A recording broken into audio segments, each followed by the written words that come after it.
It is Ryan Cameron Uncensored, and she's back. Ciara's in the building. Yeah. Hey. What interview am I, like 59? You know, in the process? I mean, just like, how long you been out promoting a new album? We've been grinding. I said, I'm grinding like it's the early 2000s right now. Like, when they put me in that first promo run. Yeah. The thing is I'm doing it to myself because I run my own label now. So I can't be like, well, my label said. It's like, no, this is what I decided to do. CiCi on the grind. So you just dropped a little tidbit there. Yeah. Your own label. Mm-hmm. What's that look like? Oh, my gosh. It's amazing. It's a small team. I got to shout out Dimples, who's in the room with me. She's amazing. There they go. I'm about to say, how you call my Nigerian sister. Yeah. You know, but honestly, it's a small group of us. Shout out to Troy as well, in the mix. What up, Troy? We're a really small team, though. Honestly, and I say we pump like an army of 1,000. Yeah. You know, it's definitely a grind. You know, I'm wearing a lot of hats at one time, but I wouldn't have it any other way. I'm honestly having the time of my life doing things this way, even in the midst of the hecticness. Yeah. It still feels good because I get to enjoy, I get to fully reap the benefits of what I put into it. Mm-hmm. You know, so it's cool. It's awesome when I'm owning my masters. Let's just say that. Yes. Yeah. Oh, yeah, that's the most important part. Yeah. Because talk about that when you own your masters versus when they don't belong to you, how different. Oh, yeah. Well, is. I mean, here's just a simple math, right? It's more so, it really does come down to math. When you are on the other side of it in the more traditional structure, it's just more challenging because there's a whole breakdown. There's going to be a system of management depending on your structure, which I'm self-managed, but I, again, have my team that helps me. But you have management, then you have an accountant, then you have an agent, then you have staff, and then you have your royalty payout that you have to make the money back first before you can start to benefit on your royalty payout. So it's just kind of a very challenging system, you know, to survive in. And I would say that's the most significant difference, right, is that you kind of take some of that chain of system out and God willing you get it right, you know, you get to fully reap, you know, the benefits of everything you put into it. Because I invest over all the years, I've always invested and bet on myself. I've always done that. The only difference is that I had to still go through a traditional way in the system or a traditional system. And now I get to do it my way. And, like I say, there's power to ownership, you know, so I get to experience it differently on that side, which is a blessing. Yeah, you make all your own decisions, right? Yeah, I do. Yeah, I mean, one of the things that I always have admired about you is that you have an idea of what you want, and then you kind of go get it, but you kind of had to kind of wait to see what other people were deciding. How does that feel to be the boss? Yeah, you know, it's liberating. Yeah. You know, and it's a blessing. Because you get to move when you want to move, how you want to. You know, sometimes when you're waiting for the opinions or decisions of others, they take it. You lose time. You're like, I could have done this thing 3 weeks ago. Right. It took 3 weeks to give me an answer. Right. Like, now I'm in a different place in the process, you know, so you weave out that process, you know. And I think there's something, too, about being intentional about the team that you have. You know, I'm very intentional about each member on my team, you know, and it's small for a reason, but the goals keep growing, but with the right team members. So it's like, you know, there's something about that. I think that when we win in our little small unit, the win just feels different, you know, because it's like we're really, you know, rolling up our sleeves together. We're really grinding together. We're really up on 3 hours of sleep together right now, you know. But that's a really sweet feeling, you know. It's different. Who's in your ear to help you, guide you, tell you, like, what's the best decision, and they're getting back within the 24-hour response? To help me and guide me. Or is this all just through experience? I would say it's a combination. I think that my team gives me great input for sure because that's why I have them. You know, I don't have every answer. I'm not going to always get it right. And I do think my wisdom has served me well. You know, I think that that's what life is about. And we can learn from our, you know, failures and, you know, even the successful moments, like what were the good and the bad of those moments, and take those pieces of wisdom and turn them into, you know, being able to help us as we grow. Right. You know, you're going to find success in that. So, like, even though I'm not a fan of the traditional system, the traditional system taught me a lot, right? Because I got to see things from every corner. Like, that's why I know what time it is when it's time to promote something, because I know what that looks like. Like, that's a different beast of grind, Yeah. than some people may even know. But I was able to see that firsthand, so I understand. So now I'm like, okay, we need to do X, Y, and Z. We'll put our heads together, like we got to do this, this, and this. So, and then being in the traditional system, like, it just really prepared me for what I'm doing. Like, I needed that part of my journey to help me for what I'm doing now, right? So it's no regrets. I'm actually grateful for everything that I've gone through. Yes, the good is great, but also the failures, because those moments are what make us who we are. Those moments build integrity, and they build character, and they give you grit, and they give you wisdom. Like, you need all of that. Yeah. I'm going to take you back, okay? Let's see if you remember this. Okay. We had Watershed having lunch. Yeah. Okay. And I always talk about people who shut places down. Remember when Diana Ross walked in? No. But tell me, though. My mind. Diana Ross walked in, and the waiter stopped moving. Aww. It was like that kind of iconic global presence. Is that something when you're going out and you're doing tours and all of that? Because you have multi-generational fans now. How is that? Because there are people who remember goodies, and then there's your daughter saying, "That's my favorite song, Mommy." Right. Yes. I mean, how do you manage all that? Because you are, at this point, 20 plus years in the game, you got to give yourself some flowers. Oh, I appreciate that. Man, I just like to be as humble as possible and just grateful. I just have a big, I'm kind of marking this chapter in the CiCi era with this album is a chapter of gratitude. And, it's definitely, it's a blessing. I'll never take for granted when you go to an in-store, like I just did the other day, yesterday, and the line is wrapped around the block. And DBS sounds. Yeah. Tobago, what up? Yeah. I'll never take that for granted. Like, that's pretty cool, that people show up for you like that. And, I think about how, like, when I looked up to artists and they inspired me, and I know the feeling that I had. And so to have that kind of impact on someone is like, man, thank you, God, for choosing me. Right. Yeah. Yeah, I'll definitely say I was in my living room when Evolution came out, and I was doing the dance with you and everything. Aww. So you actually inspired me as an artist, and I love to just, it's crazy because it's a full circle moment to see you in real life and be interviewing you. Like, that's great. But, just talking about that longevity in the industry, and now your daughter knows your songs and you're a mom. How do you feel when you're making songs now? Because I listened to your album, and it definitely gives gratitude. It definitely gives the elevation of Ciara and where she's at now and what she's doing. But, kind of keeping it PG-13 because you don't want to be too crazy. Right, be too crazy. And then the people are going to be like, you are a mom. You have kids. How did you say that? Like, now listen, okay, I would tell you this. Artistry calls for whatever artistry needs to be. Okay. And so I don't want all of a sudden become like somebody completely different because I have kids. Exactly. Now, I don't like my kids listening to some of my songs. Like, certain songs they should not be listening to. Right. Like, I never played Ecstasy for Sienna, but I don't know why she told me that's another one of her favorite songs too. I don't understand that. You know what? We had songs younger that we had no business singing for real. I'm like, wait, what? That's kind of weird, honestly, as a mom, when you see your kids, buddy, no, it don't come alive. Yeah. That's what I told Luda. I was like, hey, man, down. I'm like, Luda, all your songs, bro, you got 4-5 daughters, man. That's going to be crazy when they come in the house singing some of them songs. Oh, my you got. gosh. What in the heck? That'd be weird. Oh, yeah, I know it. But I think you got to be, oh, my gosh. I think you have to be, you got to be you, that's, I love, that on my albums I get to play in all kind of ways, right?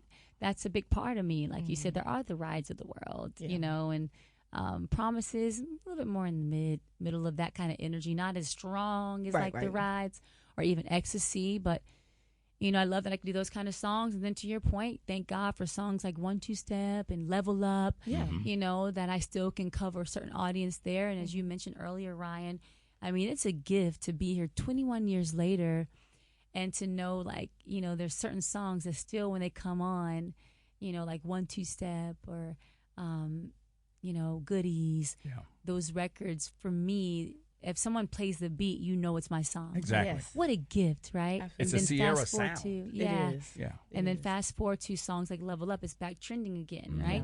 So I'm just grateful that I've been able to keep adjusting with the time. Yeah. and growing my fan base because of that. So that's a great segue, because I want to ask you something that I've watched all the interviews, and I'm like, nobody's asked her this. What? Because your Ciara's prayer went viral for all the things that you wanted to have, and then those things were fulfilled. If you go to AI right now, you type in what was Ciara's prayer, it gives you 5 things that you were asking for. Oh my gosh! I mean, look at and this. it's like, it's like, God-fearing man, somebody's gonna love my children, like da da da da da. Yeah. But what would be Ciara's prayer for 2025? 2025. We're in it right now. Yeah, we're about to close out. And moving on. Yeah, I would just pray for 2025 to close out as one of, another one of the best years of my life, and whatever that means, like whatever God has for me. Honestly, I hope that the fans continue to love on the project the way that they are. It's been pretty cool to feel the love from my fans on this project. I feel like that's what's been amazing on the independent side, is that my fans are like in the grind with me. So they see me like creating in real time. This album started as an EP, and then it evolved into the album that is now. And, I hope that I can also, I pray that I can set up a proper world tour for my fans, which I'm talking with my agents about. So that conversation's in motion, but you got to actually do it. Of course. So, but that's not going to happen. World tour is not going to happen by the end of 2025, but the setup for it. 2026. Yeah, I think so. Let's just be realistic. But we are working on ways to get out in them streets, though, because I want to make sure I do that. I met Russ at an award show. I think you and Chris were both hosting it. And he was up, and he was, the nicest guy ever. Oh, was the AMA? No, Billboard Awards. It was, probably Billboards. But it was one of those things where I feel like spirituality and the way he doesn't shame or try to sugarcoat it at all, has that played into how you raise your family? Oh, yeah. I think that's one of the sexiest things about him to me, to be honest with you. I love that.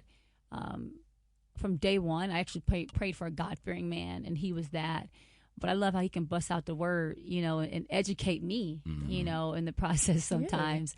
And there's something powerful, because I've always had a desire and a passion and curiosity about God and Jesus. Like, that's always been my jam before he came into my life.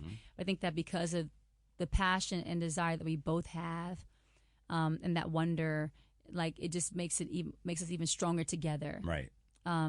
But we definitely want to make sure our kids have that foundation, because that's how we grew up. Right. And honestly, in this world, as crazy as it continues to get, your kids have to have a foundation. So we're really big on that. And it's so sweet when you hear our kids pray and, recite scripture back to you. Yeah. It's powerful, so it's beautiful. How's it give back? I remember my grandmother taking me to soup kitchens before they were called homeless shelters, and making me pass out sandwiches. I was 5, 6, 7, 8 years old, knowing that you came back here and what you did here in Atlanta, knowing what Russ does and going to hospitals and all that. Are your kids involved in the give back now?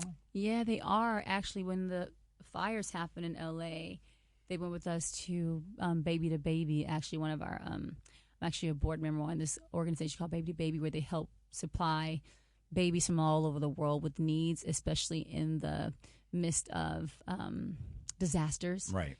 And so they came with us to help us pack the boxes with needs for the babies and for families. And so we like them seeing stuff like that. I just tell them that I want to take them to a place like Africa one day, so they can really see, the world from every aspect, and understand too, like, the joy is within you. Because you go to places like that, and it's sometimes really, really, really, really rough. But you see so much joy on kids' faces without them having much. I keep telling them, stop asking me to buy some Roblox and these dang on video games. And then we'll be like, Mom, can I have $20 more? That's all I want, just this one time. And he says that same script every time. And I'm like, y'all, money don't go on trees. I try to tell them that, we're blessed. Yeah. But I still want them to know, like, I said, listen, if y'all keep buying these robots, we're going to be broke. That's what I told her, right?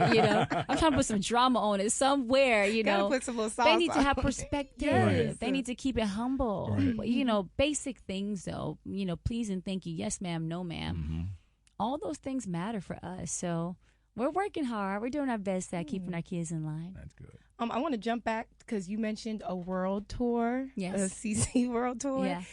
So before, for those that don't know, but they should know, before we had Meganese, we had Ciara, knees, legs. Strong knee game. Strong knee game. So what is that regimen to even prepare to go on a tour as a mom now? And, you know, you're just in a different, your body's different. Oh, it's a lot. Yeah. It's a lot going on. I be tired. Oh, my gosh. But, you know, you find a way because it's the passion that fuels me. Mm-hmm. Everything in my world, honestly, schedule is everything for me. It's organized chaos, you know. The body does change, you know, so I adjust with it. I give myself a little grace. Mm-hmm. You know, I still haven't lost all my weight that I haven't got back to all my weight. It's hard to remember last weight was before I gave birth to my baby who's almost 2 years old or more. And it's like, it's okay. Like, embrace it. Yeah. You know, Russ was telling me, like, don't get too crazy because he likes my hips Mm-hmm. that came with the baby. You know, but yeah, I think it's really, I don't know. I just, it's all about, it's organization. Like having a schedule in line helps me keep everything in track, on track. And do it in moderation. Give myself grace. Yeah. Yeah, I think women forget that sometimes. You have to. Yeah. Like, I was rehearsing for the ecstasy video, and I mean, it was one of the most scattered rehearsals of my life because my kids were in school. There was key things they had going on. I was trying to finish up my album. It was a whole lot happening, but it's like you find a way to manage under those circumstances, and it's not a perfect way to do it. Yeah. You know, so that's what I mean, like, about giving yourself grace. It's like, okay, sometimes you just got to pause, too. Yeah. Like, Right. you just need to, like, let the mind reset. And I have to do that, you know, a good bit of times too throughout the interweaving of my world. Right. Okay, last question. Hold on. Because I know that you were able to hook up Coco Jones. Oh my gosh, wait. Okay, you want it. I'll tell you. Go ahead. Is there a criteria? Is there an application to fill out for the, you know, how you're putting the matchmakers together? Okay, so wait, let me tell you. We did not hook up Coco and Donovan. But what happened was Russ and Donovan, the boys, they were connecting on the engagement plans for Coco. And so, you know, Russ, what people don't know is he's obviously amazing on the field, but off the field, he has like this creative mind. We have a love for traveling and like when we go to places, we love, you know, fully experiencing those places, but we also love when we can share those experiences with our friends. So the fellas had been connected even before Donovan proposed to Coco. They had already talked, which was so sweet. I love that you saw like men, like, that is so powerful, you know, doing their thing. And so Russ has, he has a luxury, it's called West East Lux. It's like a company where they do like bookings for like luxury experiences and stuff like that. So he got to have a little fun and putting together the plans, you know, to help Donovan do his thing. And so it's really sweet because those two are rolling and Coco's my girl. So I'm really, really happy for them. They both deserve it and they're both two amazing human beings. Yes, I so love that. awesome. And I feel like if he has Russ as somebody that's a confidant, then he's like right in the right direction. Oh, it's so sweet. There's nothing better, I think, than when men, like, I think it's one of the coolest things, like when men, you know, share things in common, and especially in that world. I think for all of us, it's like having friends that, one, support you, but also you kind of share similar ways of thinking with life. I think that's the right kind of environment, you know, you want to build with your friends and people because we all help each other in some kind of way. So is there somebody that you know is like in your circle? Because I'm looking around, like when you came down the hall, I was like expecting, you know, based on your stature, 59 people to come in here like it was a Netflix documentary. But it's a very eclectic team. Is that's by design, you think? Because you've seen the machines. Yeah, no, my team is for sure by design. Yeah.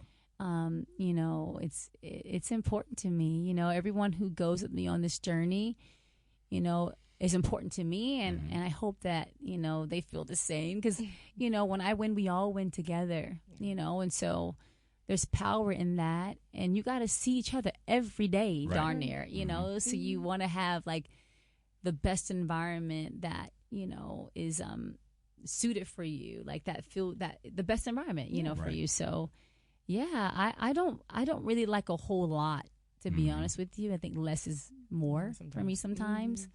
So your assistant don't have an assistant? I do have an assistant. But do they have an assistant?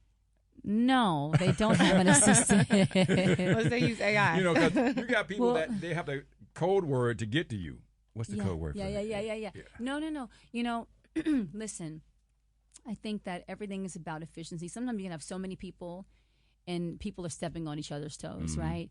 You know, does my assistant need an assistant? Probably. So at some point in time, that might have to happen, you know. But no, less is more for me. Less is more. Yeah. One last question, because I know you got to go. When people, and I'll let Bonnie wrap it up, when they listen to the entire project, yes, and they get to the last track, yes, what is it that you want them to be thinking about? Oh, man. I hope that when people hear the CiCi album, or the CiCi Deluxe album, because I added more songs for my fans, I hope that they feel inspired. I hope they feel joy, love. I hope they want to dance.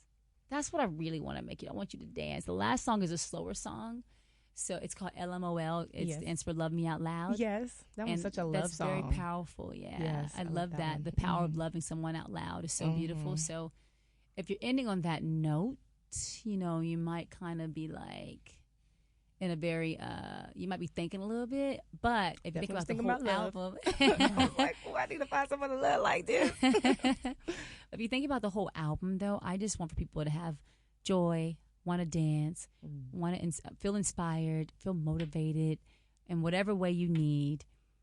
And I just want people to want to come back and hear more. Yeah. There you go. Well, that's it. I love the album, by the way. Thank you know I needed so the Boss much. Man, D-Lo, Run it up. and Ciara combo. That was great. Go. So, yes, great job, CiCi. Thank we you want to very thank much. Ciara for making time out of her busy schedule. After all these years. I know. I've known you for 21 years at least. Yeah, and we're very proud of everything you've done. You know, I know people all say give you your flowers, but you're going to have a whole garden by the time this project is done. You're so sweet. Yeah, Thank you so much. You know how I feel about you. Yeah. Oh, I appreciate you. And it's so good to see you, too. Yes, Thank you guys so much. It's Ryan Cameron, Uncensored. It's Magic 107.5, 97.5, The Real Sound of Atlanta.